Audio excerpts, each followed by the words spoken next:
The back take is what most people think of when they think of the Berimbolo, for good reason. It allows us to get to the most valuable position in jiu-jitsu.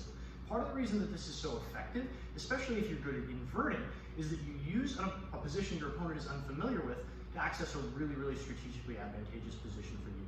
The first time I show this, we're going to break it out into its component parts, the setup, the entry, and the finish. But the more practice you get in inverting, the smoother it's going to be. The smoother it's going to be, the more you're going to be able to do this in all one motion, which we're going to do toward the end. But when you're starting, I want you to think of these as three distinct positions. The setup when we're standing, the entry when we get into what I call the dead bug position on the bottom, and the finish where we rotate their body and expose their back. So let's get started. All of this starts with putting their hips on the mat. Remember, if we can't successfully do that, we can't successfully enter any of these positions. So I get the heel, I get the belt. I always want to keep control of the belt during this process. When I'm ready, put his hips on the mat, my foot comes to the near side, 2 feet on this hip, boom. That's the setup. When I enter, if we were going to mount like we did before, we'd unwind this way. Instead, I'm going to go the opposite way, and I'm going to spin under. The reason I call this type of position a dead bug position is that I have basically my 4 limbs facing the ceiling, like a bug lying on its back. Here is where we want to get to. I'm going to take my hand that was on this heel and reach for the far heel or for the far pants. I prefer the far pants.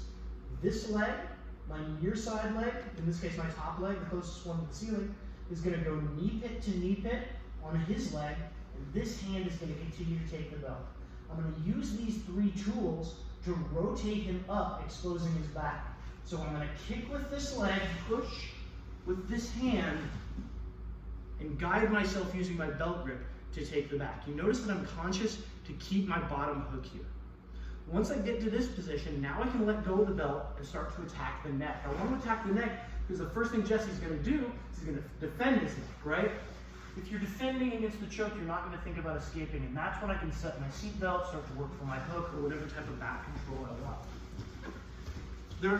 Once we get to that dead bug position, and we'll try to, when we're doing this move for real, to do it all in one motion, where their butt hits the mat and we spin under immediately.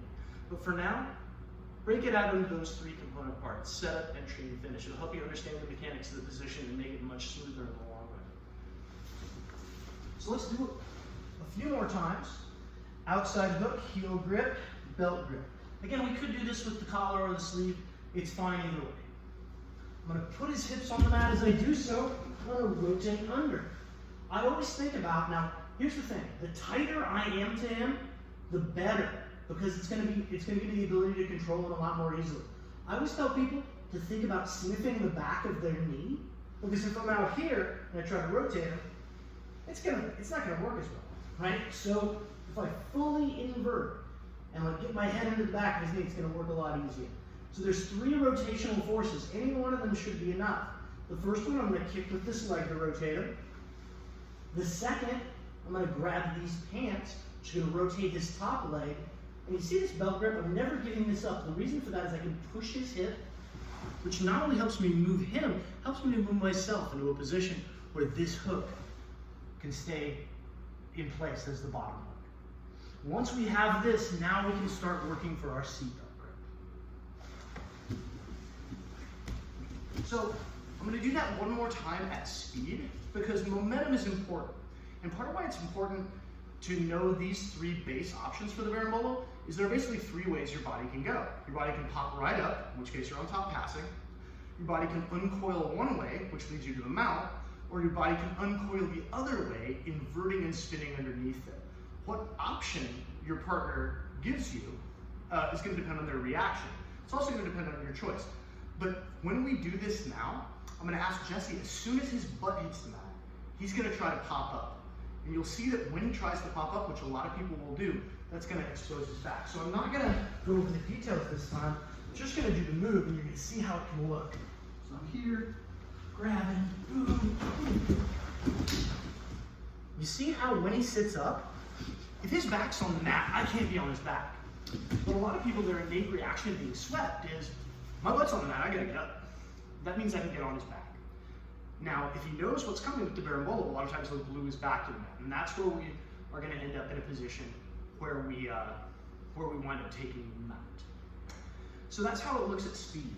And the Berimbolo game is a really rich and complex game, but you know, if you dive deep down that well, you can get into all sorts of little gripping configurations, not only with your hands, you can use your feet to form things like twister hooks. Some people do it with what they call the deep de la Hiva hook, with their leg is all the way across. A lot of different options, but just exploring these 3 initial paths to the Berimbolo, I think will help show you how fun and exciting and profitable this move can be.